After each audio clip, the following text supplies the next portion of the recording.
মধ্যবঙ্গ নিউজের যে কোনো খবরের দ্রুত আপডেট পেতে ইউটিউবে সাবস্ক্রাইব করুন ইমাজিন সিটিভি লাইভ এবং সাবস্ক্রাইবের পর অবশ্যই বেল বাটনে একটি ক্লিক করুন।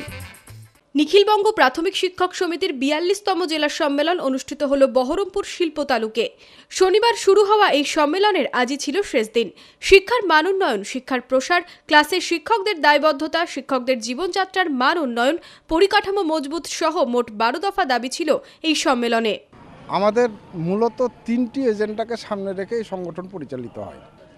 একটা হচ্ছে শিক্ষার প্রসার, শিক্ষার গুণগত মান উন্নয়ন, তার সঙ্গে সঙ্গে গণতান্ত্রিক যে ব্যবস্থা সেটাকে আরও জোরদার করা, গণতান্ত্রিক ব্যবস্থাটাকে বিদ্যালয় অঙ্গন পর্যন্ত প্রসারিত করা, আর তার সঙ্গে সঙ্গে সামাজিক ক্ষেত্রে আমরা সমাজতান্ত্রিক বিষয়টাকে, চিন্তাভাবনাটাকে আরও পরিশীলিত করে সাধারণ মানুষ যাতে সেই সমাজতান্ত্রিক পথে এগোতে পারে তার জন্য যে প্রচার, সেই প্রচার কর্মসূচি আমরা গ্রহণ করি। মূলত আমরা এখানে আজকে ১২ দফা দাবিতে এই সম্মেলনটা অনুষ্ঠিত করছি। উপস্থিত ছিলেন নিখিলবঙ্গ প্রাথমিক শিক্ষক সমিতির কেন্দ্রীয় কমিটির সদস্য চূড়ামণি দাস বর্মন, আশিস হাজরা, এসটিএফআই এর সর্বভারতীয় সভাপতি অভিজিৎ মুখার্জি, বহরমপুর সহ জেলার অন্যান্য প্রান্তের প্রাথমিক শিক্ষকবৃন্দরা। শিক্ষা ব্যবস্থায় সিলেবাস সংক্রান্ত একাধিক বিষয়ে বেশ কিছু ত্রুটির সংশোধনের প্রস্তাবও এই ১২ দফা দাবির মধ্যে তুলে ধরেন নিখিলবঙ্গ প্রাথমিক শিক্ষক সমিতির সদস্যরা।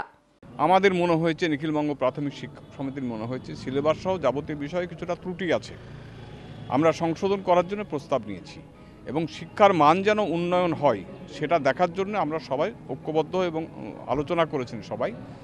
আমরা ১২ দফা সিদ্ধান্ত গ্রহণ করেছি এই সম্মেলন থেকে, যে আগামী দিনে শিক্ষার প্রশ্নে সব ছেলে মেয়ে যেন বিদ্যালয়ে আসে, সব ছেলে মেয়ে মিড ডে মিল পায়, সব ছেলে মেয়ে ঠিকমতো লেখাপড়া শিখতে পারে, এই বিষয়ে আমরা প্রস্তাব গ্রহণ করেছি। তা কার্যকরী করার আমরা যেমন চেষ্টা করব সংগঠনগতভাবে, সরকারের কাছেও দাবি রাখবো যে আগামী দিনে এগুলো ঠিকঠাক কার্যকরী করা। সিলেবাস পরিবর্তন এবং বইয়ের পরিবর্তন অনেকগুলো হয়েছে, কিন্তু সবটা ঠিকঠাক হয়নি, এ প্রশ্নও আমাদের আলোচনা হচ্ছে এই দুদিন ধরে।